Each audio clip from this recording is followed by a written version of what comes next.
নমস্কার বন্ধুরা, আজকে আমরা দেখব ভারতের গুরুত্বপূর্ণ মন্দির সকল এবং তার অবস্থান।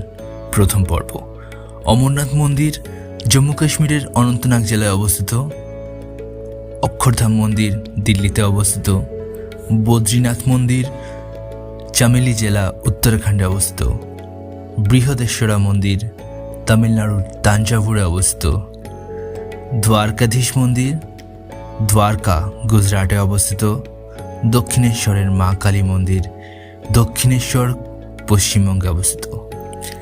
গঙ্গোত্রী মন্দির উত্তরকাশী জেলা উত্তরাখণ্ডে অবস্থিত। স্বর্ণ মন্দির পাঞ্জাবে অমৃতসরে অবস্থিত। গোমতেশ্বর বাহুবলী মন্দির হাসান জেলা কর্ণাটকে অবস্থিত। এরপরে আসে জগন্নাথ মন্দির উড়িষ্যার পুরীতে অবস্থিত। কেদারনাথ মন্দির রুদ্রপ্রয়াগ জেলা উত্তরাখণ্ডে এবং মীনাক্ষী মন্দির মাদুরাই তামিলনাড়ুতে অবস্থিত।